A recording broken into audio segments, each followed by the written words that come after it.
근데 어딜 가든 잘하는 사람들이 있잖아요.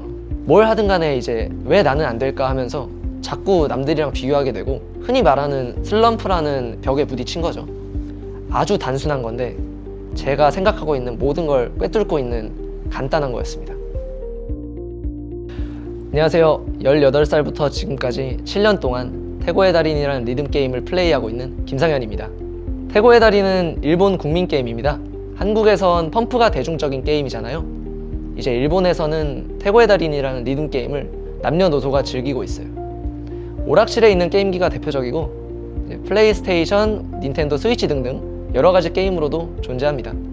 아무래도 이제 제가 직접 북을 때리는 게임이기 때문에 상당히 타격감도 있고 음표가 날아오는 걸 그걸 보고 치기 때문에 내가 직접 연주하는 느낌이 들어요.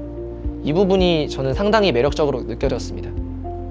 굉장히 직관적인 게임이어서 처음 하시는 분들도 재미있게 플레이하실 수 있습니다.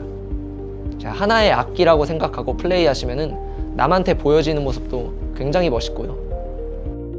보통 게임이라고 하면 PC, 콘솔 등등 주로 온라인, 그러니까 비대면으로 많이 소통하잖아요. 근데 이 게임은 오락실에 있는 게임이기 때문에 오프라인으로 소통하는 경우가 거의 대다수예요. 이제 네이버 카페나 여러 가지 커뮤니티에서 오락실에 모이자 하고 약속을 잡고 직접 대면으로 만나서 함께 게임을 즐겨요. 남들한테 이제 조언, 멘토링을 받거나 다 같이 어떤 목표를 향해서 도전하는 모습을 굉장히 자주 보실 수 있어요. 그렇게 이제 한 공간에서 다 같이 이제 게임 즐기면서 서로 인연도 생기고 같이 뭐 밥도 먹고 그러면서 친해지는 거예요.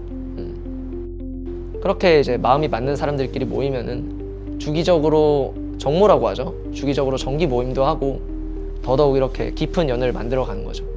서로 막 같이 게임하면서 성과도 나오고 막 서로 멋진 퍼포먼스 보여주면 축하도 해주고 자랑도 하고 경쟁도 하면서 서로 간의 유대감을 쌓을 수 있다는 게 오락실 게임만의 특별한 문화인 것 같습니다. 한때 제가 커뮤니티를 하면서 모임을 굉장히 많이 주도했었는데 정말 다양한 사람들을 많이 만났던 것 같아요. 성별도 나이도 직업도 다른데 게임 하나, 그러니까 취미 하나만으로 마음이 맞을 수 있다는 게 정말 신기하면서도 생소한 경험이었던 것 같습니다. 저도 남들처럼 평범하게 게임을 즐기는 유저들 중 한 명이었어요. 모임에서 친해진 사람들이랑 다 같이 응원하고 같은 목표를 향해서 다 같이 게임을 하니까 더욱더 즐겁다, 이거를 굉장히 많이 느꼈거든요. 근데 어딜 가든 잘하는 사람들이 있잖아요. 그 사람들은 항상 남들의 부러움을 사거든요.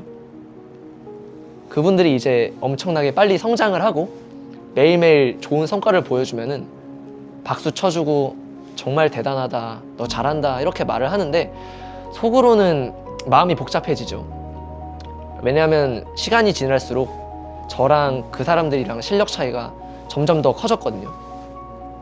같이 하는 그분들은 매일매일 좋은 성과가 나오는데 저는 이제 날이 갈수록 성과가 조금씩 이제 줄어들어요. 그렇게 되니까 저도 결국 그 사람들이 부러웠고 그게 계속되니까 점점 열등감이라는 안 좋은 쪽으로 이제 변하게 되더라고요. 뭘 하든 간에 이제 왜 나는 안 될까 하면서 자꾸 남들이랑 비교하게 되고 제 기준 자체도 점점 높아져서 웬만한 성과를 내도 만족이 안 됐어요. 흔히 말하는 슬럼프라는 벽에 부딪힌 거죠.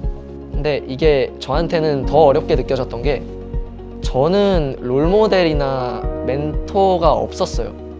보통 남들한테 내가 모르는 게 있으면 조언을 구하고 영상이나 그들만의 노하우를 알려달라 하는데 저는 그런 거를 찾아보는 대신에 대부분을 저 스스로의 힘으로 해결하고 성장해 왔습니다. 그래서 열등감으로 인한 슬럼프를 저 혼자 극복해내기가 유독 어려웠던 것 같아요. 사람들과 함께 즐기고 서로 경쟁하면서 승부욕이라고 하죠. 그런 것들을 원동력 삼아서 성장하는 것 자체는 굉장히 좋다고 생각해요. 하지만 남하고 비교하면서 열등감을 갖기 시작하면 끝이 없습니다. 제가 이 슬럼프를 극복해낸 가장 결정적인 원인이 마인드 자체를 바꾸는 거였어요. 아주 단순한 건데 제가 생각하고 있는 모든 걸 꿰뚫고 있는 간단한 거였습니다. 온라인, 오프라인을 무관하게 이제 어느 곳을 가든지 항상 멋있어 보이고 부유해 보이고 여유로워 보이는 사람들이 있어요. 내가 그 사람보다 부족하고 열등한 면이 있는가? 그렇지 않거든요. 전혀 그렇지 않거든요. 그동안 제가 온라인 활동을 하면서 봐왔던 건 그 사람들의 하이라이트, 최고점이었던 거예요. 나의 부족한 모습을 남들한테 보여주는 경우는 굉장히 드물어요.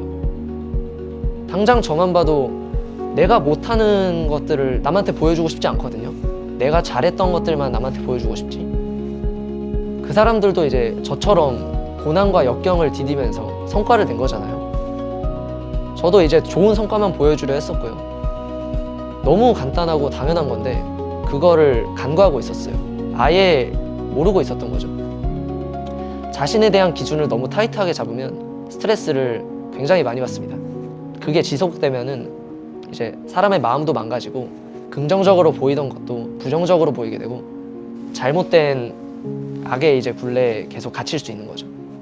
남과 나를 비교하는 건 남의 하이라이트를 나의 비하인드와 비교하는 것과 같습니다. 남과 나를 비교하지 마세요.